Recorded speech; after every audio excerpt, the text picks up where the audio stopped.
Okay, Bismillah, we're live.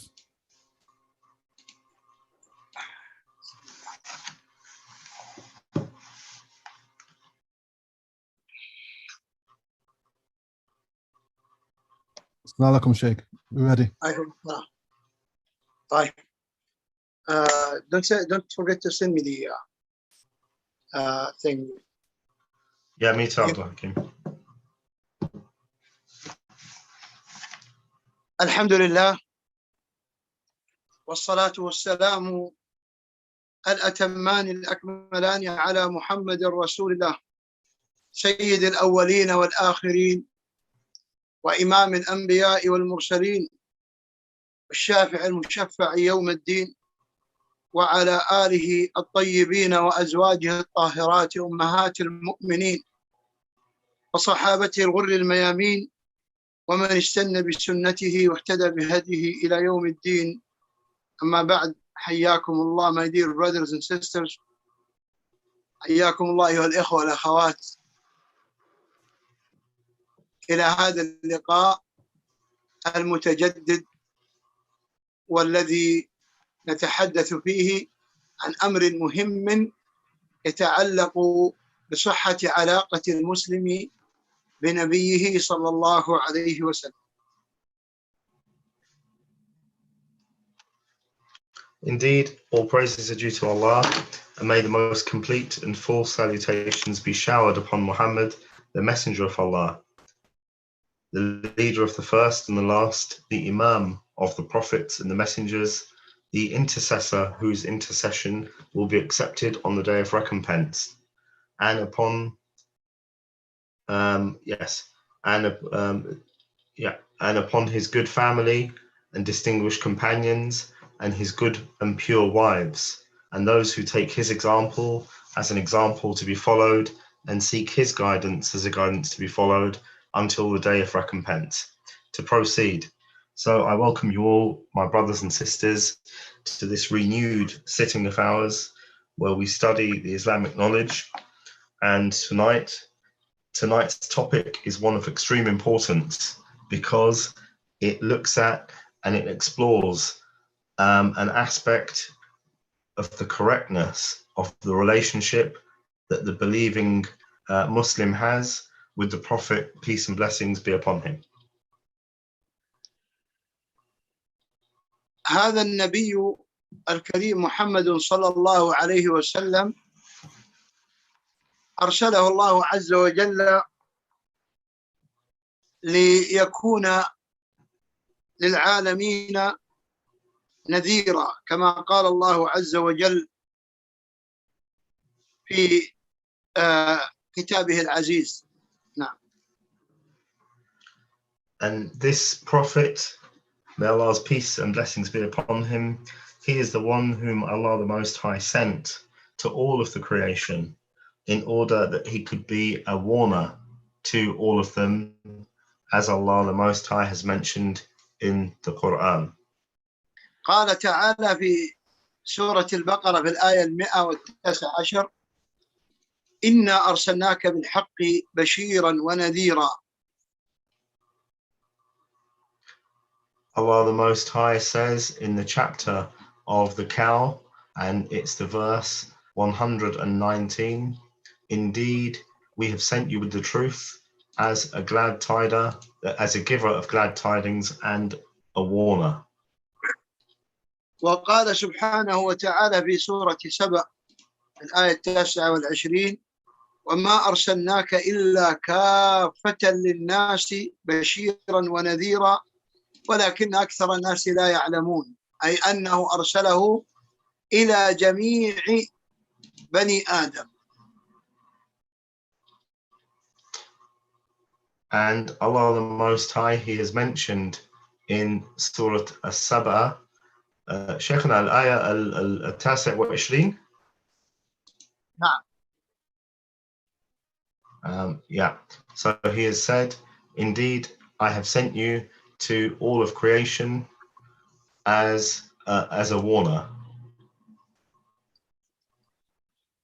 وقال ربنا عز وجل في سورة الأنبياء في الآية 7 بعد 100 مبينا فضل الله عز وجل بإرساله هذا النبي الكريم، فقال تعالى: وما أرسلناك إلا رحمة للعالمين. And Allah the Most High has said in the chapter of the prophets, and it's verse number 109, that indeed I have sent Sitta, Sab'a, and it's verse 107, and he explains in it, the Most High, the mercy that he had in sending the Prophet, where he said, and indeed we have sent you not, O Muhammad, except as a mercy to the worlds, or as a mercy to the whole world.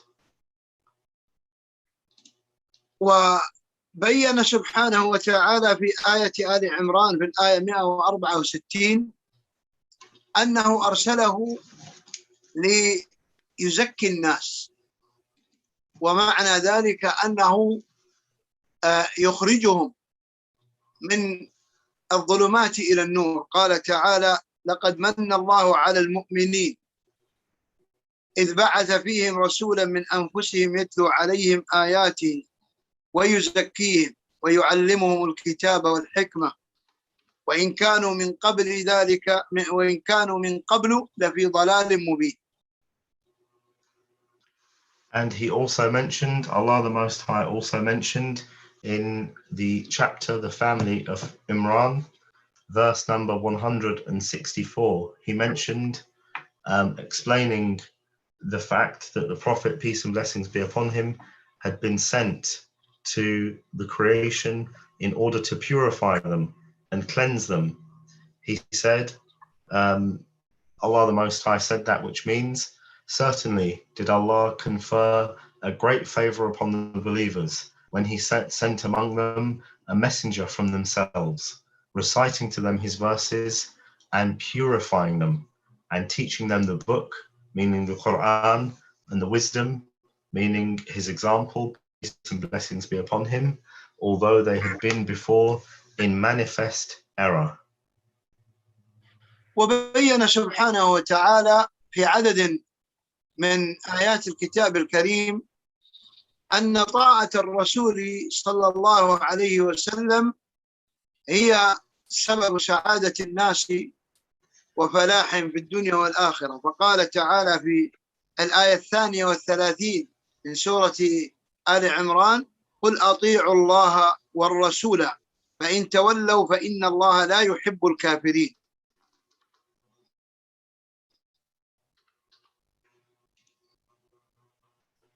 And Allah the Most High, he has explained and he has made clear to us how the Muslim, if they follow and they obey the example laid down for us of the Prophet, peace and blessings be upon him, then it will result in the love of Allah, or in attaining the love of Allah. If the individual follows the example of the Prophet, he will attain the love of Allah, and that is where Allah mentions in the chapter, the family of Imran, chapter 3, verse number 32, where he says that, which means, say, obey Allah and obey the messenger. But if you turn away, then indeed Allah does not like the disbelievers.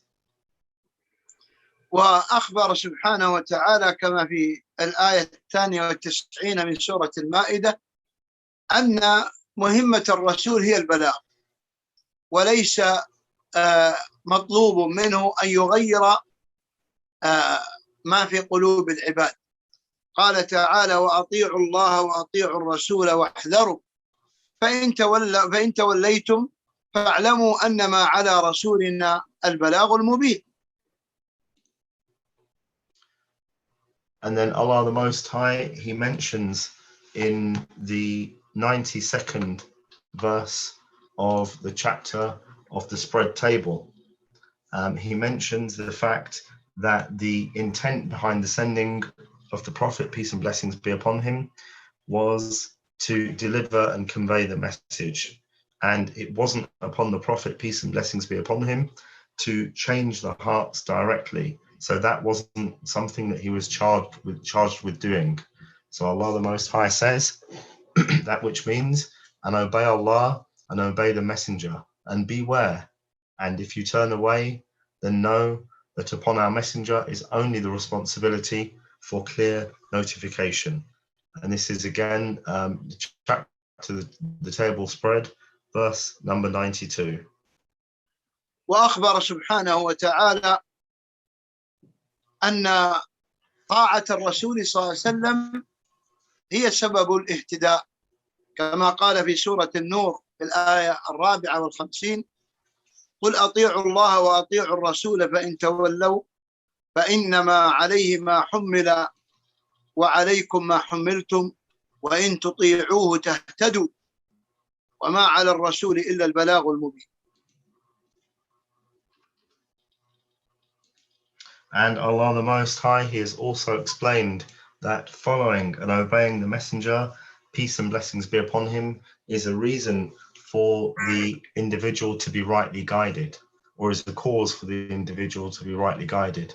And he says this in the chapter, The Light, An-Nur, verse number 54, where he says that which means, say, obey Allah and obey the Messenger, but if you turn away, then upon him, i.e. the Messenger, is only that duty which he has been charged with, and upon you is that which you have been charged with. And if you obey the Messenger, you will be rightly guided. And there is not upon the Messenger except the responsibility for clear notification and to deliver the message clearly. وبين الله عز وجل أن طاعة الرسول شرط في صحة الإيمان، قد ذكر ذلك في موضعين من كتابه العزيز. الموضع الأول في الآية 59 من سورة النساء، قال تعالى: يا أيها الذين آمنوا أطيعوا الله وأطيعوا الرسول وأولي الأمر منكم فإن تنازعتم في شيء فردوه إلى الله والرسول إن كنتم تؤمنون بالله واليوم الآخر ذلك خير وأحسن تأويلا. فهنا شرط، قال إن كنتم، وهذه شرطية، بمعنى أنه من لا يطيع الله والرسول فإنه لا صحة لإيمانه. وأكد هذا في سورة الأنفال في الآية الأولى، حيث قال الله عز وجل: يسألونك عن الأنفال قل الأنفال لله والرسول فاتقوا الله وأصلحوا ذات بينكم وأطيعوا الله ورسوله إن كنتم مؤمنين. ومعنى هذا أنه إن لم يطيعوا الله ورسوله فليسوا بمؤمنين وإن زعموا.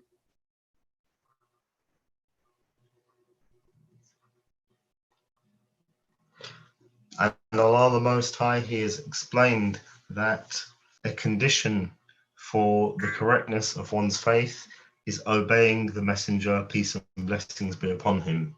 And this has been manifest and explained in two verses in the Quran, the first of which is the chapter of the women, and it's verse number 59, where Allah the Most High says that which means, O you who have believed, obey Allah and obey the Messenger, and in those in authority among you. And if you disagree over anything, refer it to Allah and the Messenger, if you should believe in Allah and the last day. That is the best way and best in result. And he also mentions Allah the Most High in the chapter Al-Anfal, the spoils of war, which is the 8th chapter of the Quran, where he says, and it's the first verse, where Allah the Most High says that which means, they ask you, O Prophet Muhammad, about the bounties and the spoils of war. Say to them, the decision concerning bounties and the spoils of war is for Allah and His Messenger. So fear Allah and amend that which is between you and obey Allah and His Messenger, if you should be believers. And here when Allah mentions this last clause, if you should be believers, this is a conditional clause. So if it means if you are true believers, then you will obey Allah and you will obey His Messenger. And if you are not, or if you do not obey the Messenger, then you are not true believers. وبين الله عز وجل عقوبة من لا يطيع الرسول صلى الله عليه وسلم، فقال سبحانه وتعالى في سورة الحشر في الآية 7 قال وما آتاكم الرسول فخذوه وما نهاكم عنه فانتهوا واتقوا الله إن الله شديد العقاب. And Allah the Most High, He has expressly stated the punishment and the bad outcome of those who do not follow the example of the Prophet, peace and blessings be upon him, where he mentions in the chapter of the exile, Surah Al-Hashr, and it's verse number 7, where he says that which means, and whatever the messenger has given you, and that which the messenger has given you, then take it, and that which he has forbidden you from, then refrain from it. And fear Allah, indeed Allah is severe in his punishment.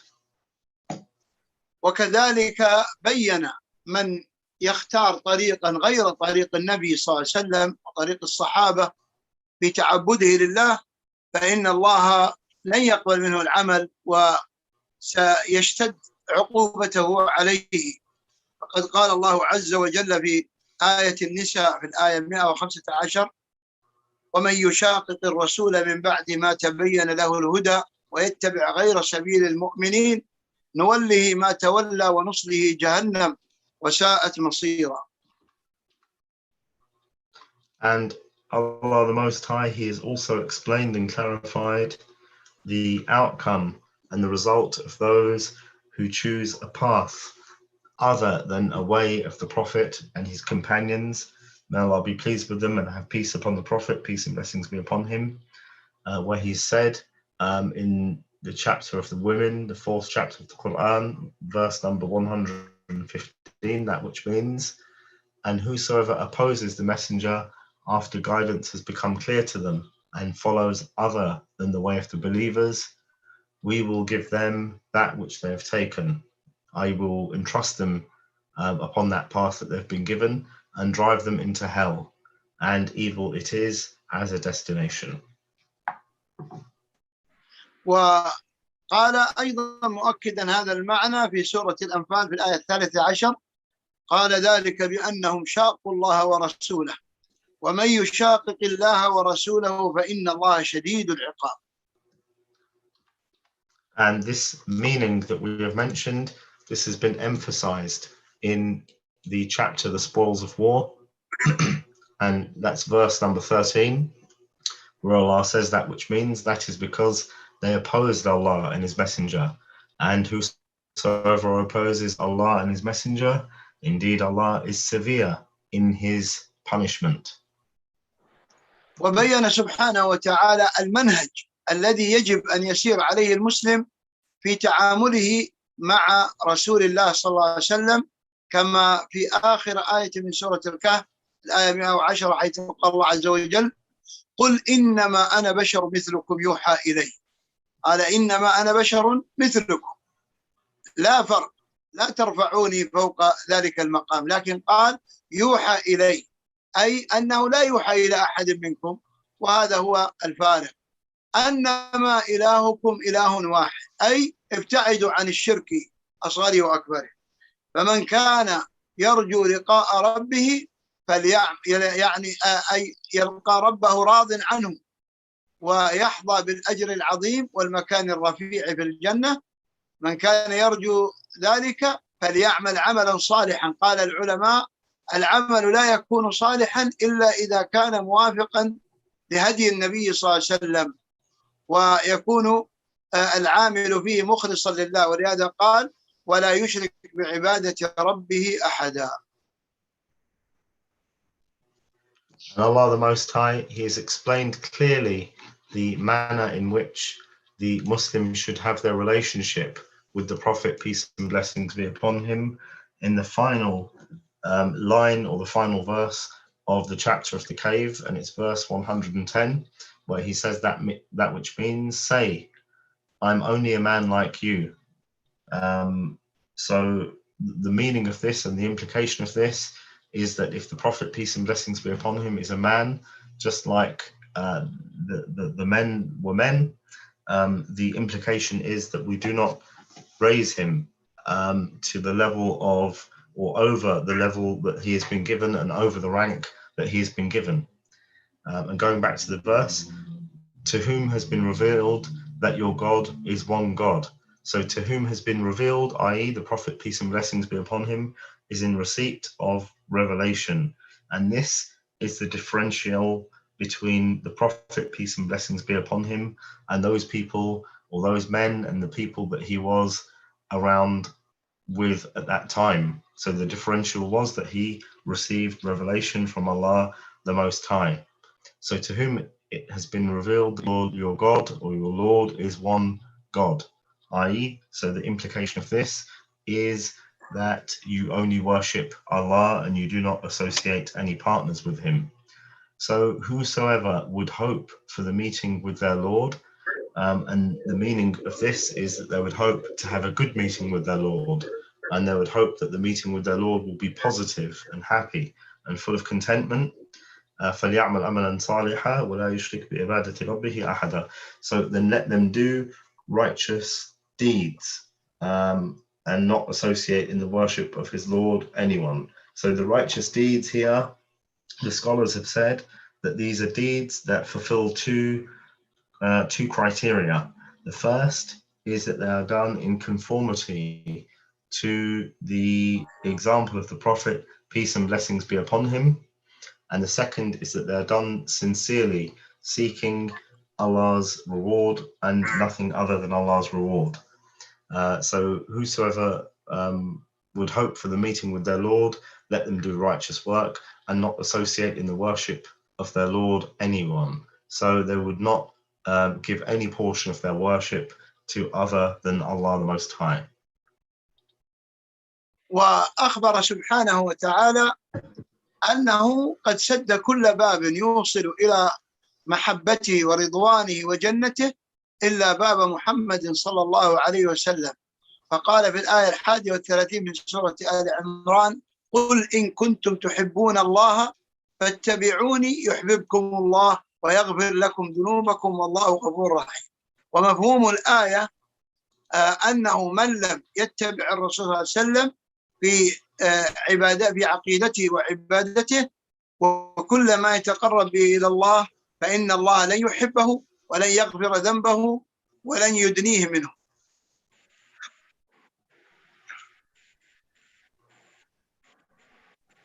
And Allah the Most High, he has blocked off any way that or any path to attaining his love. I.e., if an individual wants to love Allah the Most High, then Allah has blocked it off, has blocked off that pathway, except, or the only way around that blockage is to follow the Prophet, peace and blessings be upon him. And this is as mentioned in the 31st verse of the chapter, the family of Imran, where Allah the Most High says that, which means, قُلْ إِن كُنْتُمْ تُحِبُّونَ اللَّهَ فَاتَّبِعُونِي. Say to the people, O Prophet Muhammad, peace and blessings be upon him, if indeed, if you love Allah, then follow me, and follow me, and Allah will love you. فَاتَّبِعُونِي يُحْبِبْكُمُ اللَّهُ وَيَغْفِرْ لَكُمْ ذُنُوبَكُم. And he will forgive you your sins. وَاللَّهُ غَفُورٌ رَحِيمٌ. And indeed Allah is oft forgiving, most merciful.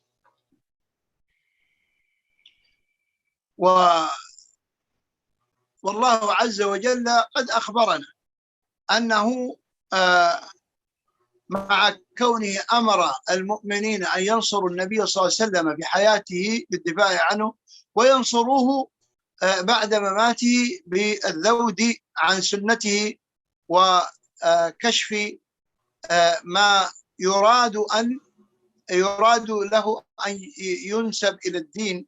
قال عز وجل في سورة التوبة في الآية 40: إلا تنصروه فقد نصره الله إذ أخرجه الذين كفروا ثاني اثنين إذ هما في الغار إذ يقول لصاحبه لا تحزن إن الله معنا.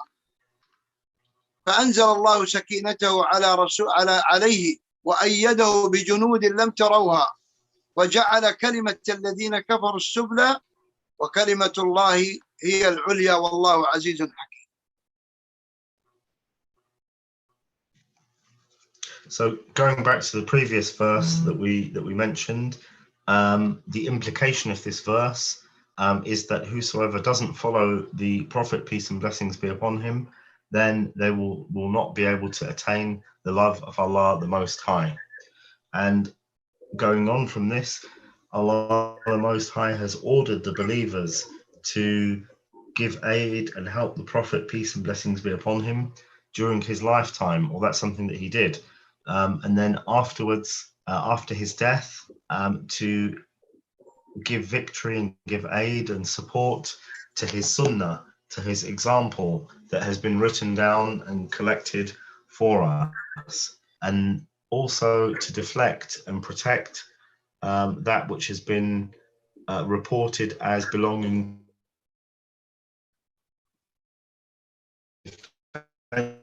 the Prophet, peace and blessings be upon him, after his death. So deflecting things that are ascribed to Islam, or defending the Sunnah, the example of the Prophet, peace and blessings be upon him. And we benefit this from the chapter of repentance, which is the 9th chapter of the Quran, verse number 40, where Allah the Most High says that which means, if you do not aid him, i.e. if you do not aid the Prophet, peace and blessings be upon him, then indeed Allah has already aided him, when those who disbelieved had driven him out of Mecca as one of two, when they were in the cave, and he, Muhammad, peace and blessings be upon him, said to his companion, do not be sad, do not grieve, indeed Allah is with us.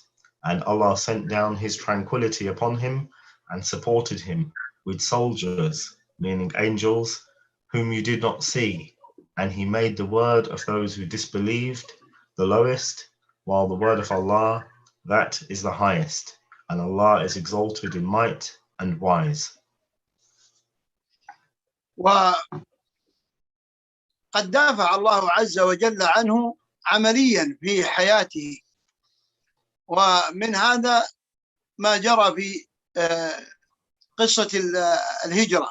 وقبل ذلك لما قام على جبل الصفا ونادى قريشا ونادى بني هاشم ونادى بني عبد المطلب، ثم نادى قراباته، عمته صفية وعمه العباس وابنته فاطمة، ثم قال لهم لا أغني عنكم من الله شيئا سلوني من مالي ما شئتم.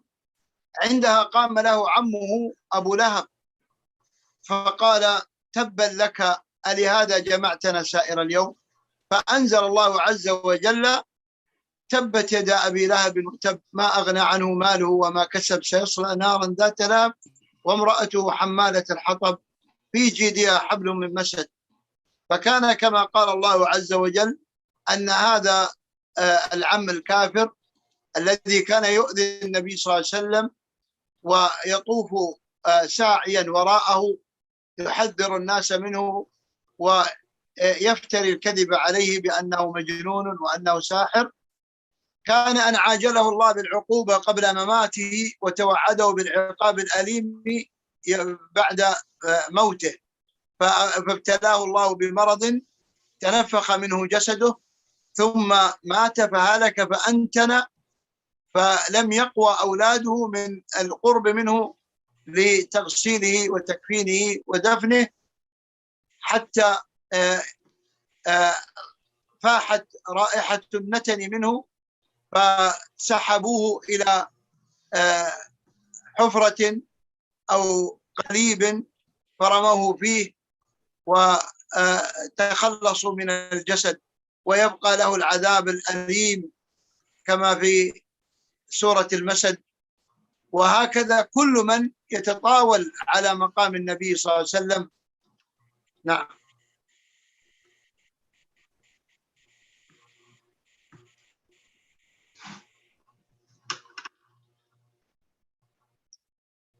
Yeah, and we see also that in the example of the Prophet, peace and blessings be upon him, that Allah the Most High, he himself defended the Prophet, peace and blessings be upon him, within his lifetime, and he protected him.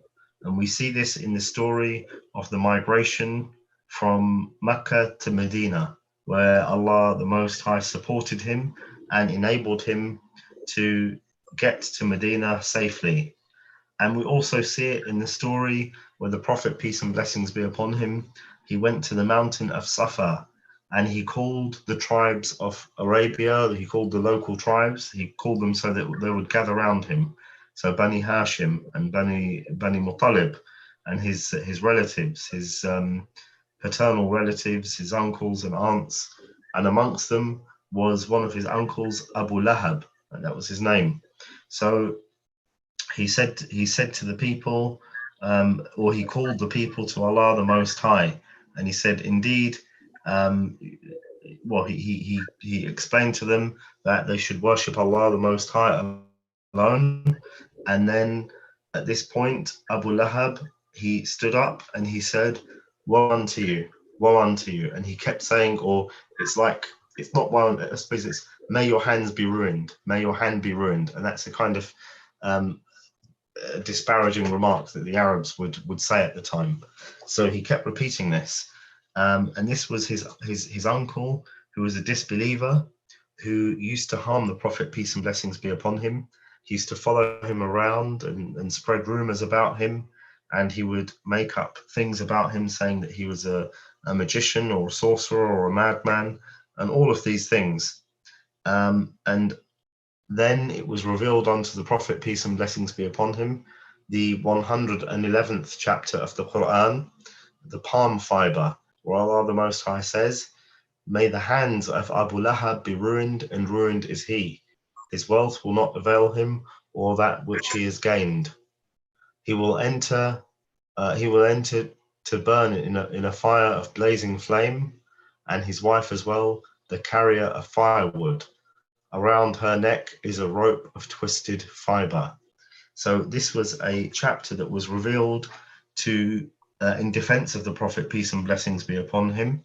And ultimately, Abu Lahab, he did not embrace Islam. And when he was approaching he became ill, and it was a kind of contagious illness that took him. So because it was contagious, his family weren't able to wash him.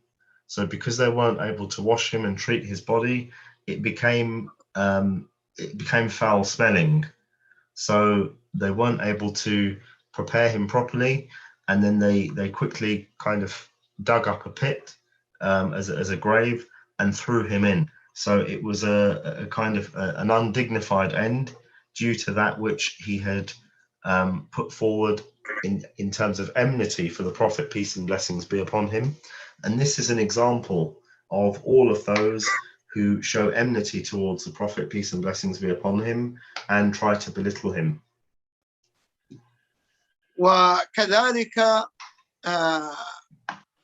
في قصة العاص بن وائل السهمي، وكذلك عقبة بن أبي معيط، اللذين قالا عن النبي صلى الله عليه وسلم إنه أبتر، أي لا يبقى له ولد ذكر. وهذا يعني أعدوه مذمة، قالوا أن أحدا لن يحمل اسمه من بعده، فأنزل الله عز وجل إن شانئك هو الأبتر، فكان كما قال الله عز وجل فلم يعلم لهذين الرجلين عقب إلى يومنا هذا. نعم، وهذا خلا ما ينتظرهما من العقاب يوم القيامة.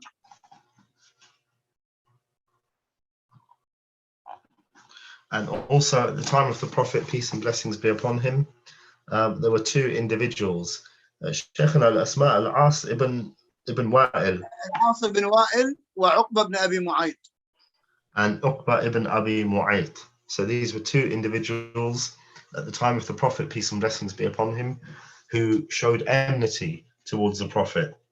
And they used to say, indeed, the Prophet, he is someone who has been cut off, or he's someone who has been severed. And the meaning of this was a kind of disparagement that they would use to refer to the individual who did not leave behind any male children. And the meaning of this was that because they didn't have any male children that were left behind, their family name would not continue. So mention of them would not carry on. However, Allah the Most High, he revealed a verse in the chapter The Abundance, 108, and it's verse number 3. Indeed, your enemy is the one who is cut off. And then we find that in the history of these two individuals, that they themselves did not have any male progeny. So it's not known to this day that they have a continuing or a lineage. And also this is in addition to the punishment that they will face for having shown enmity towards the Prophet, peace and blessings be upon him.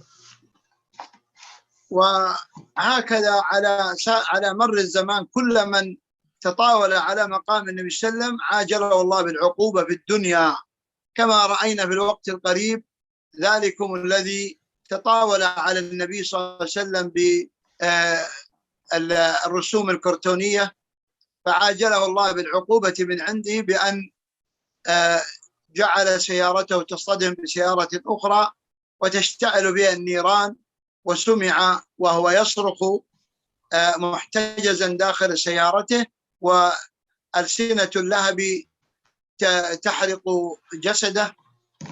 ورغم محاولة الناس إنقاذه إلا أن أمر الله نافذ، ولا قدرة لأحد من البشر على رد قضاء الله وقدره، فينبغي للإنسان أن يحترس ولا يتطاول على مقام أي نبي كان، سواء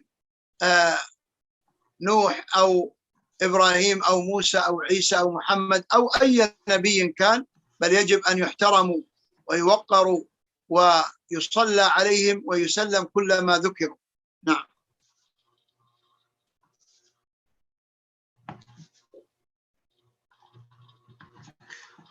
And this is the case, this is what happens to those who show enmity and who throw hate towards the Prophet, peace and blessings be upon him, and indeed any of the prophets, that this is the outcome. And we know from recent events that the cartoonist who showed disparaging and quite hurtful cartoons of the Prophet, peace and blessings be upon him, ridiculing him, this individual had a car accident, and then after the accident there was a fire in the car, and it was an intense fire that really hurt. Obviously the individual died, and this fire was intense, and people tried to help him and get him out of the car, but when Allah's decree is decreed, then this is final, and there are none who can deflect Allah's decree. So let this be a warning, or this should be a warning against disparagement of the Prophet, peace and blessings be upon him, or indeed any sort of disparagement to any of the prophets of Allah, whether it be Noah or Moses or the Prophet Muhammad, peace and blessings be upon him. Rather, what should be done is that the individual should respect the prophets, and they should mention them in goodness, and they should send peace and salutations upon them. And again, that's irrespective of which of the prophets we're referring to. وقبل أن نختم نقول على المسلمين أن يستحضروا هذا الذي تقدم جيدا، وأنه لا يجوز لأحد أن يتقدم بين يدي رسول الله صلى الله عليه وسلم بعمل لم يثبت عن النبي صلى الله عليه وسلم فعله، كما هو شائع منتشر هذه الأيام من أمر الاحتفال بالمولد النبوي الذي يزعمون أنه يكون يوم 12 من ربيع الأول، والذي يظنون أنه يوم غد الاثنين، والصواب أن غد الاثنين هو 11 بناء على رؤية الهلال. وأيضا فإنه لا دليل يثبت أن النبي صلى الله عليه وسلم ولد يوم الاثنين، بل إن أصحاب السير وهم الذين رووا مولد النبي صلى الله عليه وسلم، ومرويات أهل السير لا تعتمد إلا إذا وجدت مسندة في كتب الحديث. ومع ذلك فقد اختلف علماء السير في تاريخ مولده، اتفقوا على أنه عام الفيل، واختلفوا بالشهر واليوم، يعني بالتاريخ. أما اليوم كاسم فإنه صلى الله عليه وسلم كان قد أجاب عن ذلك حين سئل عن سبب صومه يوم الاثنين ومواظبته على ذلك، فقال صلى الله عليه وسلم: هو يوم ولدت فيه وبعثت فيه فأحب أن أصومه. والمقصود أنه صلى الله عليه وسلم كان يصومه شكرا على بعثة الله إياه إلى الخلق، لأنه رحمة مهداة، ولأنه هو الهادي إلى الله، ولأنه الشفيع يوم القيامة. فلذلك كان صلى الله عليه وسلم يصوم كل اثنين. فمن أراد أن يشكر الله على بعثة النبي صلى الله عليه وسلم فعليه أن يواظب على صيام يوم الاثنين، فإنه بهذا يكون قد شكر الله على هذه النعمة، نعمة بعثته صلى الله عليه وسلم. والنبي صلى الله عليه وسلم لم يثبت من طريق أنه كان يصوم يوم الاثنين قبل بعثته، وإنما ثبت يقينا بالسند الصحيح كما في صحيح مسلم أنه كان يصوم بعد بعثته كل يوم اثنين. فمن أراد أن يشكر الله على هذه النعمة فلا حاجة إلى الاحتفال والاجتماع وكما يزعمون تلاوة سيرته في يوم 12 من ربيع، وإنما كل ما عليه فعله هو تحمل مشقة الصيام كل يوم اثنين، وبذلك يكون شاكرا لله عز وجل، فإن هذا مطابق لما جاء عن موسى عليه السلام لما أنقذه الله ومن معه من المؤمنين من فرعون، صام ذلك اليوم، وصار ذلك اليوم يوم يصومه المؤمنون على مر الزمان، وهو يوم 10 من المحرم، ما يعرف بيوم عاشوراء. فعلى المؤمنين أن لا يغيروا. النبي صلى الله عليه وسلم احتفل لا أقول احتفل، ولكن احتفى يعني تقرب إلى الله في يوم عاشوراء بصومه لا بالتطبير والضرب بالحديد والسيوف والسكاكين كما يفعل الرافضة في يوم العاشر. واحتفى شكرا لله في يوم الاثنين، لأنه اليوم الذي ولد فيه واليوم الذي بعث فيه، وهذا الأهم أنه اليوم الذي بعث فيه، احتفى بذلك بالصوم شكرا لله، لا بالاجتماع وقراءة أو نحو ذلك. وخلا ما يكون في يوم المولد من يوم الاحتفال بالمولد من مخالفات كالرقص والغناء والضرب على الدف، وربما اجتماع الجنسين معا ذكورا وإناثا. وأسوأ من ذلك دعواهم بأن النبي صلى الله عليه وسلم يحضرهم ويقولون الحضرة، ثم يقومون كلهم قياما يقولون احتراما لحضور النبي صلى الله عليه وسلم. وكل هذا مما يباعد عن الله ومما يحرم العبد من القرب من رسول الله صلى الله عليه وسلم يوم القيامة. نسأل الله عز وجل أن يمن علينا بالإخلاص له وبالاتباع لرسوله صلى الله عليه وسلم، وأن يباعد بيننا وبين الشرك والبدعة. والله أعلم، وصلى الله على نبينا محمد وعلى آله وصحبه. أثابكم الله شيخنا، ما شاء الله، كلمات رائعة، حفظكم الله. الله يحفظكم ويبارك. So, so as a final few words for tonight's lesson, it's important for the believer, for the Muslim, in their dealings and their relationship with the Prophet, peace and blessings be upon him, that they see and they appreciate that they should not put themselves forward in front of the Prophet, peace and blessings be upon him. So they should not make actions, or they should not preempt the example of the Prophet, peace and blessings be upon him, and indeed his worship. And one of those things is quite topical, where the people are doing this at this, I suppose, I would say in kind of speech marks, this seasonal time, where they celebrate the 12th day of the month, Rabi' al-Awwal, where they say that this was the day in which the Prophet, peace and blessings be upon him, was born. And many of the people are celebrating this tomorrow, whereas in actual fact, tomorrow, if you take into account the actual sighting of the new moon and the calendar by the sighting of the moon, tomorrow is not the 12th, tomorrow is the 11th. So they will celebrate this day as the birthday of the Prophet, peace and blessings be upon him. And it's known that with the scholars of biography, this is a specific branch of knowledge as relates to the story and the biography of the Prophet, peace and blessings be upon him, what they relate and what they convey to us.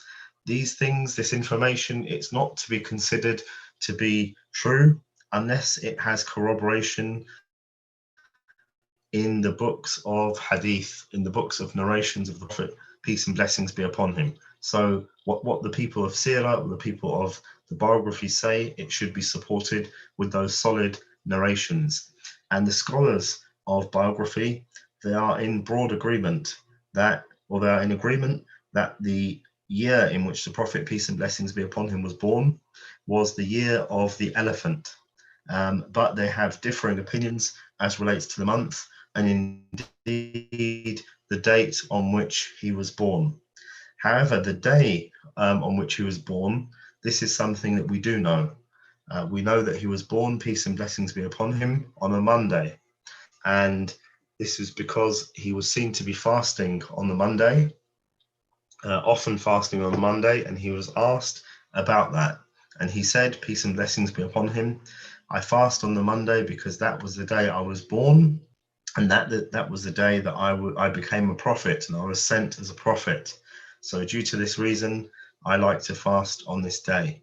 So we benefit from this, that the Prophet, peace and blessings be upon him, fasted on this day as a means of giving thanks to Allah for sending him to the creation to guide to Allah, to guide to his path. So the Prophet, peace and blessings be upon him, did this as a means of giving thanks. So just as the Prophet, peace and blessings be upon him, did it for this reason, then we should so do it for this reason. So whosoever wishes to thank Allah for the blessing of sending the Prophet, peace and blessings be upon him, they should celebrate this by fasting on the Monday. And it's been reported in the authentic narrations collected by Imam Muslim, may Allah have mercy upon him, that the Prophet, peace and blessings be upon him, he never used to fast on the Monday before he had been sent as a prophet. So it was something that he did only after he had been sent as a prophet.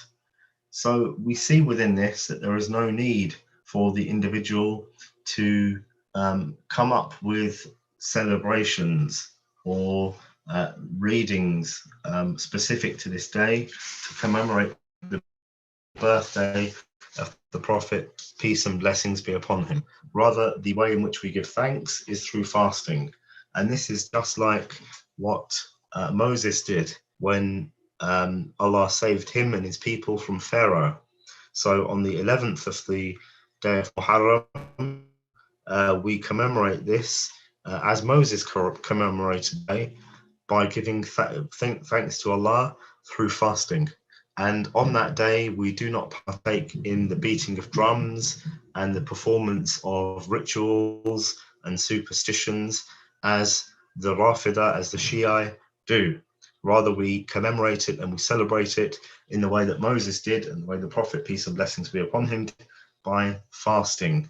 And similarly, the birthday of the Prophet, peace and blessings be upon him, we commemorate it as the Prophet, peace and blessings be upon him, did, by giving thanks, by fasting on that day.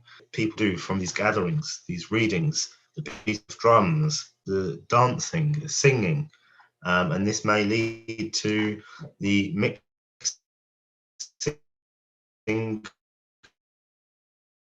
of the sexes. And all of these is the claim that the Prophet, peace and blessings be upon him, he attends these gatherings in person. So what the people will say at some point in their gathering, they will say he has entered, he is present, and then they will stand up because they believe that the Prophet, peace and blessings be upon him, is present. And there is no doubt that this is from that which distances the individual from Allah, the Most High, and there is that are innovated. So there are things that we Akeel, should sorry, can you just stay away from and be sorry to cut you, but you're cutting out and the message isn't clear. Just that last paragraph about the Prophet being present, because it was choppy. okay. We couldn't get the whole of it, and I don't want it to be misunderstood. Sure. Yeah, okay. Sure, Barakallahu Fik. Is that a bit better? I'm holding the mic close. Yeah, it's a bit better now. Jazakallah. Yeah, Allah Barak Fik. So the Shaykh mentioned a number of evils that take place on this day, and he mentioned that a greater evil than all of these things is the fact that people believe that the Prophet, peace and blessings be upon him, attends these gatherings in person. And they believe at a certain point in the gathering, someone will say, stand up, for he is present, he is present. Prophet, peace and blessings be upon him. Distancing them from Allah the Most High, and it will not bring them closer to Allah the Most High. And this is one of the practices that is not from Islam and is not to be done. So it's a practice that the Muslims should be wary of. So may Allah the most successful in worshipping him in conformity to the sunnah of the example of the Prophet, peace and blessings be upon him, and may he give us the success to stay away from innovative practices, and may he shower peace and salutations upon the Prophet Muhammad and upon his family and companions to the day of resurrection. Okay, Jazakallah, Akeel. Just one and two things. If you do cut out, I'll ask you to repeat it. So we want to make sure that the message is clear and understood correctly. Let's have a question which is here for the Shaykh. Is that the companions gave each other gifts and presents. So why cannot we give gifts and presents for birthdays when we have for each other's birthdays? Which I think you kind of explained, but if you can just probably just highlight it. Yeah, sorry, could you repeat the question? You cut out a bit for me there. The companions gave each other presents and gifts. So why can we not give each other presents and gifts on birthdays? Okay. شيخنا ثابكم الله. السائل يقول الصحابة رضي الله تعالى عنهم كانوا يهابون بعضهم بعضا، يعني يعطي بعضهم بعضا الأهدية. فلماذا نهينا أو لماذا لا يجوز لنا أن نعطي بعضنا بعضا أهدية في تاريخ الميلاد ونحو هذا؟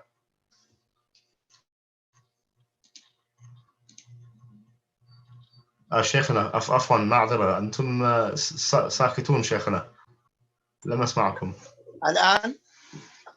أي جميل.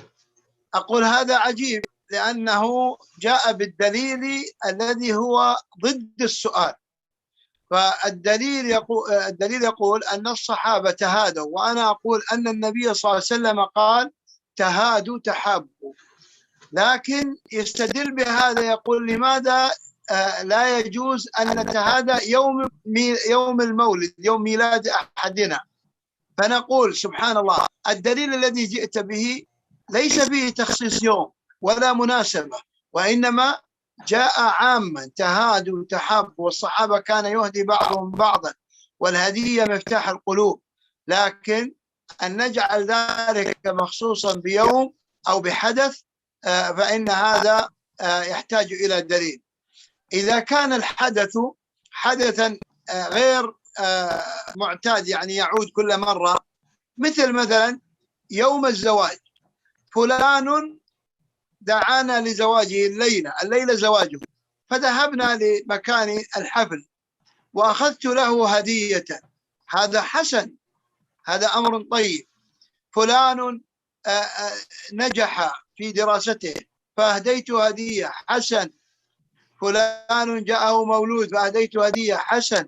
حتى بدون أي مناسبة أهديته هدية، حسن. لكن أن أجعل الهدية مرتبطة بيوم محدد فإن هذا كيوم المولد أو يوم الزواج أو يوم كذا، فإن هذا عيد ويحتاج إلى دليل، والدليل الذي أورده هو ضد هذا الأمر وليس مؤيدا له.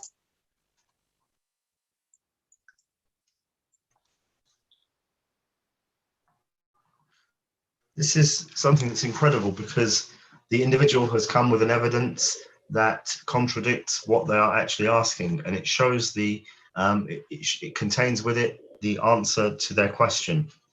So what they've said is that the companions, they would give one another gifts, and this is indeed, as the Prophet, peace and blessings be upon him, said, gifts and you'll love one another. It will cause you to love one another.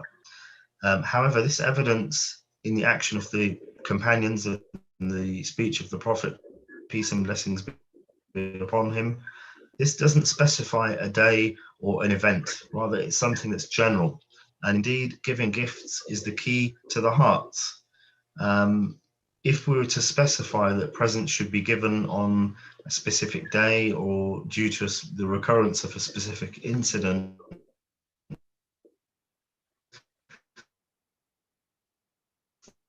this is something that needs an evidence. Present, this is something that's good. You have to set up paragraph again because we can't hear you clearly. Okay. So the evidence doesn't specify a specific day or a recurrent event that should be done, and that a present should be given specifically on these occasions. And presents are the key to individuals' hearts. So they enable love to flourish amongst one another. However, if we were to specify giving a gift on a specific day or an incident, this is something that requires a specific evidence. If, for example, there's a wedding that takes place and we give a gift, this is something that's good. Or if there is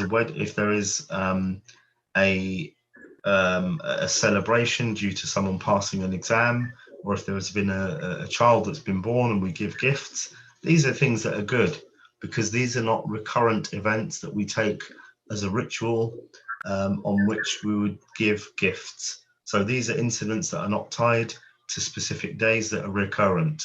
And if the individual wanted to give gifts in such a way, then they would be making this thing a festival. And this is something that would require a specific evidence. However, the evidence that the question has brought, it runs counter to this because it's general. It's a general thing that they would give gifts to one another.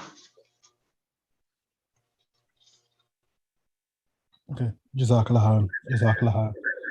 That's, as I said, it's just something which we wanted to clear up because here in the West, giving presents is something, especially on birthdays, it's celebrated and it's done very often. And We know that many even Muslims do this as well, and it's to the point now where it's watered down and it's looked upon as normal.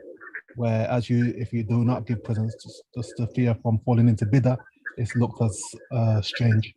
So we just wanted to get a reminder and a clarification from the Shaykh. So Jazakallah khair for that. If we can round up and finish there, and inshallah we'll continue next week, inshallah.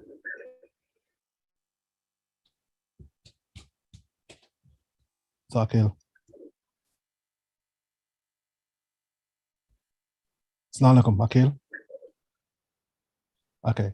Well, Jazakallah khair, Shaykh, for today. And Tom, again, thanks for the interpretations, inshallah. And we'll see each other, link up again for next week's class. Jazakallah khair. Inshallah. Jazakumullah khair. Abdul Hakim. Thank you, Tom. Jazakallah khair, Akeel. Assalamu alaikum wa rahmatullahi wa barakatuh.